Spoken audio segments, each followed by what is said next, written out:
Let's welcome in Santana Moss, former New York Jets first-round pick in 2001, played 15 years in the NFL, also a Hall of Famer at the University of Miami. Santana, thank you so much for joining us. Really appreciate it.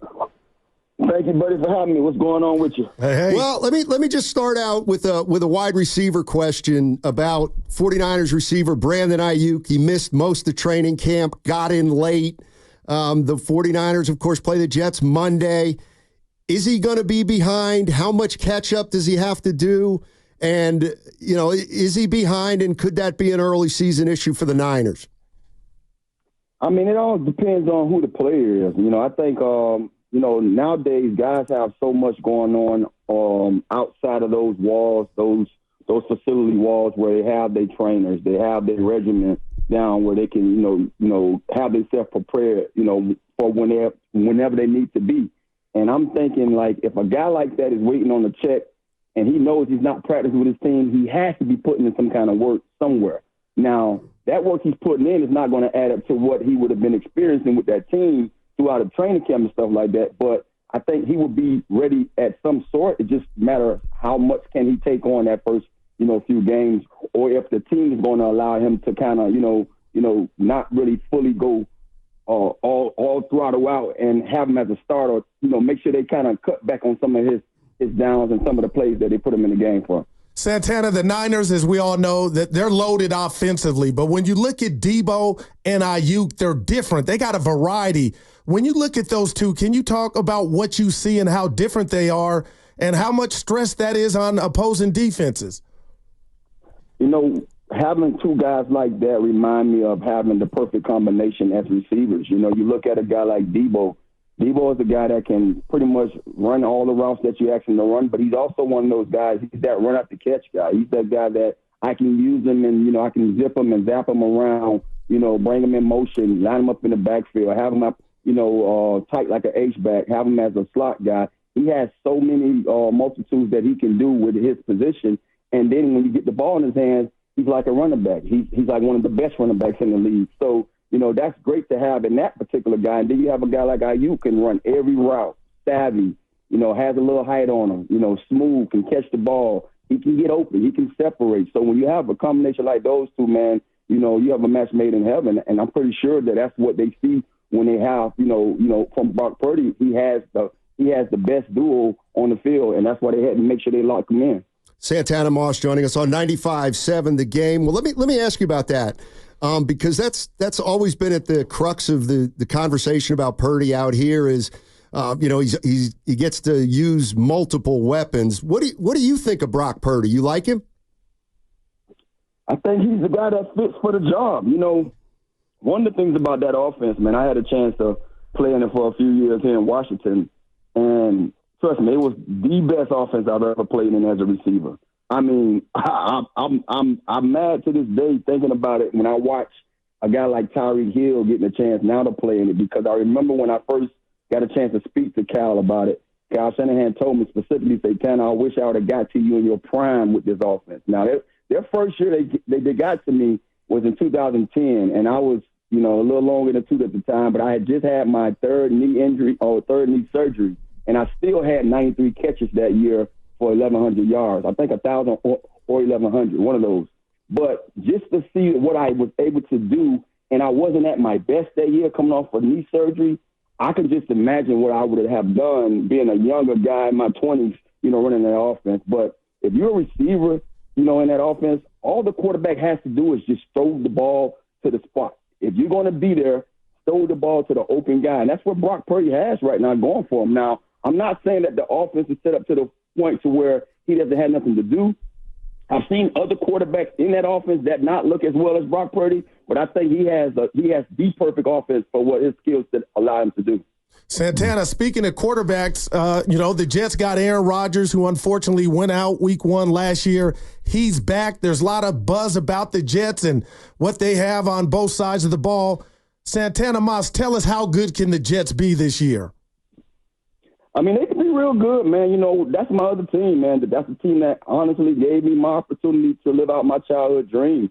So I'm looking forward to seeing Aaron bounce back, man. Aaron's one of those quarterbacks He's very elite, man. He's a guy that if he can get back to half of the person that he was as a Packer, man, they have a great chance of going the distance. I think that defense alone, I don't even have to speak about them. Those guys, the way they played last year and allowed that team, with all the turmoil they had going on when it comes from just losing Aaron and then the quarterback play from the other guys, for them to still have those games where they were able to go out there and compete at a high level and win those games, it just leads everybody to just think about it, man. If Aaron can be healthy enough to go out there and line up all through 17 weeks, that defense could take him away. So he don't have to do much, but just be a little bit in himself, and I think they can get the job done. I can't wait to see Aaron play Monday night. Santana Moss joining us on 95.7 The Game. 15 years as an NFL wide receiver. He's a first-round pick of the Jets in 2001. You said that Kyle Shanahan has the best offense ever if you play receiver. Can you elaborate on that a little bit? What makes him the best coach, let's say, that you ever played for when he was an offensive coordinator in the passing game? What makes him stand out so much for you to say that? Well, one, I like Kyle Shanahan. I think the offense wasn't really originated by him, but, I believe that the offense stems as deep as I think Kubiak or one of those guys, and it's probably deeper than that. I don't know. But I think just the way that he was able to put his twist on what we was doing, you got to think about it. We got that offense. They came in 2010, and we had Donovan McNabb, and we ran that offense. And as a receiver, like I said, I wasn't even at my best when it comes to being the guy that I was, coming off a knee injury. I just saw how many ways that you can get guys open. I mean, they found ways to just put you in the right spot on the field where they give you the right mismatch and go out there and dominate as a receiver. And you got to think about it. I'm a guy that I'm 5'9.5", 5'10" on a good day. And I play on the outside predominantly my whole year, which that's unheard of when I first came in the league. They looked at me and said, I'm too short to even be in the first round as a receiver. And I predominantly play on the outside. When I got to Cowden, they moved me around and used me the way I was used in college and the way some of these guys are used now in these spread offenses. And it just shows you what you can, do with a guy like myself. So I'm not saying it's better than the next man, but it was the best offense that I played in throughout my career. Santana, we were having a conversation about last night's game with two great quarterbacks, Lamar and Mahomes, and we got two in this game Monday night. Obviously, Aaron Rodgers headed to the Hall of Fame and Brock Purdy off to a phenomenal start. But as a wide receiver, you played for a lot of quarterbacks. We were talking about accuracy and mainly Lamar Jackson. Santana, how many quarterbacks have not had it, went to the lab and improved on it? Talk to us about accuracy. Do you think that's something that quarterbacks that, like a Lamar, that maybe need to work on it, actually go get it? It's to each his own. I've played I played actually 14 years. Let me correct you a little bit on that. I heard you say 15. Yeah. So I appreciate that 1 year. I damn sure wanted one more year. I played 14 years. And trust me, man, I've always, I had so many different quarterbacks. You name it. My favorites was Vinny Testaverde and Mark Brunell. And people ask me why, like, hey, you had this guy, you had that guy. I said, I'm not saying those other guys wasn't good. Those is my favorite. And the reason why I say that, because when you're talking about accuracy, these guys just knew what to do. They were seasoned enough as veterans to know that who I am as a receiver and what I need to do to get him the ball. This guy has the speed to get to any spot on the field and any time he wants to. So therefore, I can be a little late, or I can be a tad bit late on getting the ball to him because he's going to get there regardless, and he's going to find a way to get it. Now, you have some quarterbacks that, when I was coming out of my breaks, I was seeing them winding up throwing the ball to me. That's a no-no in this game. You do not want to be coming out of your break and the ball hasn't left the hand yet. So when you ask me that about accuracy and saying, can some of these quarterbacks get it, go in the lab and work on it? Yes, I think they can. But some of these guys have skillful arms where if they're a tad bit late, they have enough behind it to get it there quicker enough for you can get the ball and do what you want to do. Now, when I look at a Lamar Jackson, I think he has enough to do all those things that they ask these other quarterbacks to do. It's just so much other things he can do as well. So I'm not saying he's not as accurate. I do believe as time goes on, he can work on that. Santana Moss joining us on 95.7 The Game. Let me ask you this, because you'll know better than anybody. Kyle Shanahan's in his 8th year out here, and, you know, we've gotten to know him. And, you know, he's a little bit arrogant, some people think, because he's so selfish. Don't say that about Cal. Man. Well, no. I'm just telling you. You know, some of the perception is he's a little bit arrogant. He's you know, really, he's a little bit rigid, I guess, in his style. I got you. Yeah, but you played for him. What's he like? What was he like at a practice, and how did he coach receivers? Well, one, he didn't really coach me personally. He was an OC. But the one thing I can tell you, what I loved about Cal, and me and Cal are the same age. That's another thing. Cal, you got to think about it. He grew up in a coach's home. You know, his dad, Mike Shanahan, one of the best to do it. And so when you're being, coming up in those kind of upbringings, watching coaches coach, sometimes you have to be that way. Sometimes you have to have that kind of, attitude about yourself and about what you're doing. Now, the one credit I would give him more than anything, yes, his attitude was a little edgy at times, but I think when you're dealing with men, all these alpha men, you have to have that kind of attitude. You can't push over, because trust me, somebody will try you.